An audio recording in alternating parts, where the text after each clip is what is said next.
Салом апаҳо, салом хоҳаро, салом ҳамаи бонувони зебо. Ба ҳаматон тансиҳативу хонаводӣ таманно дорам.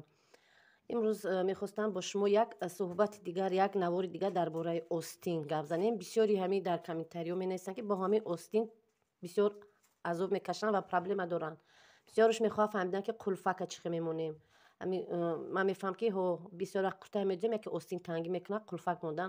Яхел духтарҳо намефаҳманд, асобина навшогирдо. Барои ҳамин ҳозир ман ба шумо мефаҳмонам ва боз дар давоми ҳамин навор ба шумо боз як тарзи вытичка дар куртаи тайёр аз чӣ хел бояд миён даромада истад, чӣ хел мо онро танг мекунем, ҳамонро ман ба шумо нишон медиҳам. Мана ин рости гап остини остини ман тайёр кардам ҳамаша. Аввал тайёр мекунам, барое ки дарозиш ба калтагӣ накунад, парпарашам часпондам. Ман акнун кушодиш ҳамин қабуд аймон. Баса, ин барои духтари ёш, бас ҳамин қадар. тайёри остини мо 57, тайёраш 55 бигем, дарш тайёр шай. Ман 2 сантиметр зиёдтӣ мемонам ва аз боло зиёдтиша бурида мепартом.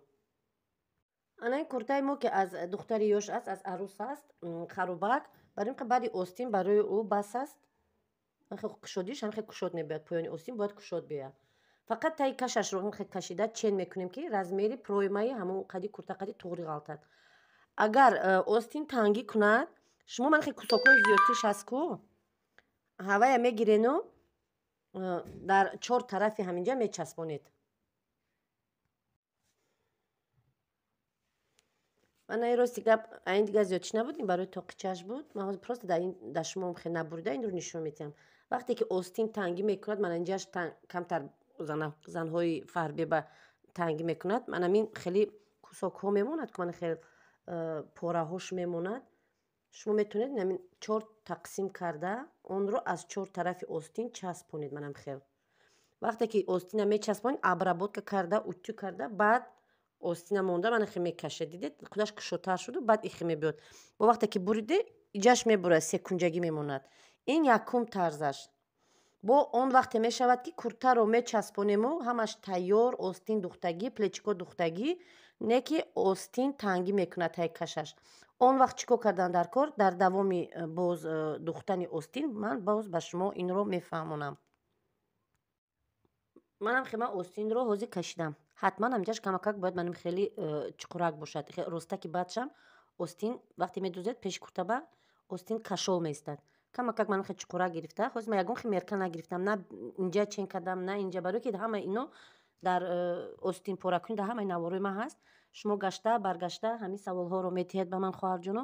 барои ҳозир остин чӣ хеле ки мувофиқи таби дили шумо ҳаста, остина кашед, не ки ҳатман ҳаминҷаш бояд камакак закрӯглёни бошад. проймаи таи каши ҳамин куртаи мо, таи каши ҳамин курта, таи каши ҳамин курта бояд мо 22 занем. анхе 22 сантиметр, анхе гирдобагирд бояд 22 сантиметр биёд. ҳамино ба ҳаминҷа чен кардем, 22 ҳаққи дарз мондем, камакак ҳаққи сборка. тамом. ин тарафаш ҳамин кушодӣ мешавад. барои таи кашро ёфтан чен кардан ман ба шумо мефаҳмонам. кетфи мо аллакай тайёра, ҳаққи дарзашро мемонам. аз пеши ҳамин пупурӣ аллакай худаш вай мешад, дарзаш медарод ва ана ҳаминҷо 1 сантиметр ҳаққи духтамро монда. манам хеб ним гирдшакл мекашем. пас аз он инро чен мекунем, ки бояд ҳаминҷа 22 сантиметр бояд бошад. манхе гирду ба гирд чен мекунем. на 23 омадаи мо камакак болотар мезанам.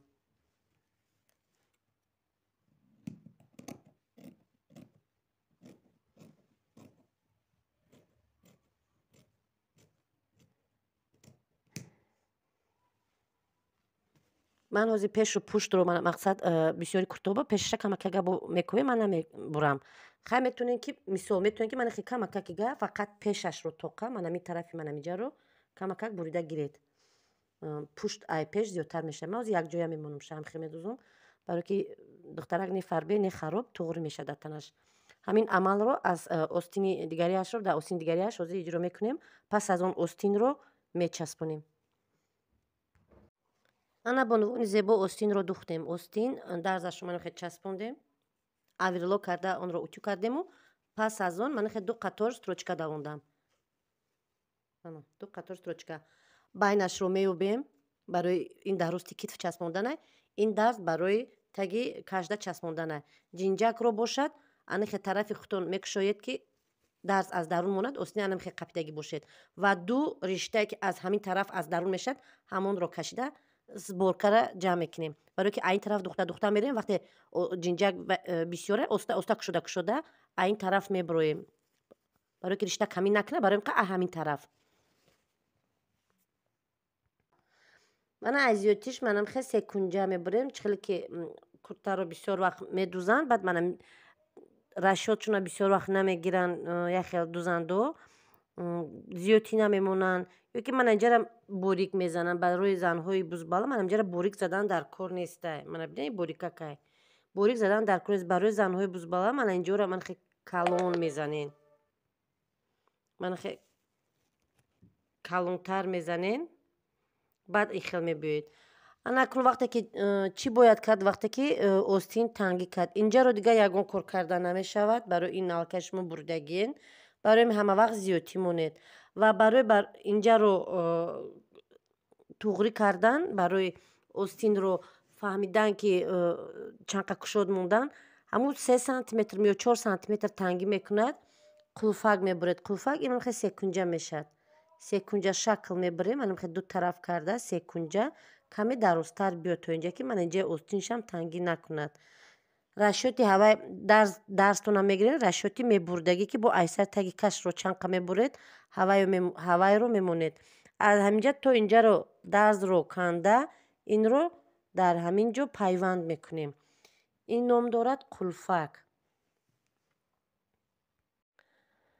духтаракҳои хушро, дар ҳамин ҷо ман ин наворро хотима медиҳам. Остинро мечаспонам. Остин часпонданро ман ба шумо фаҳмондам ва онро ман навор намегирам, барои ки баъд аз ин ҳозир навори дигари мо дар бораи витичка мешавад.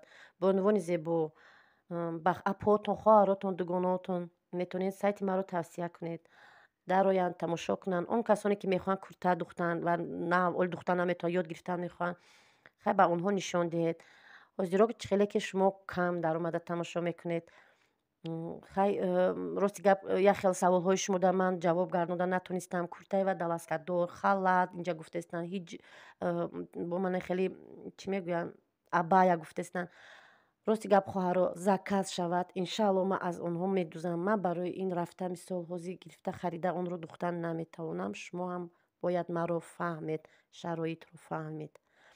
ба ҳаматон раҳмат. бонувон, нофаҳмоӣ бошад нависед ва навори дигариро ҳатман тамошо кунед.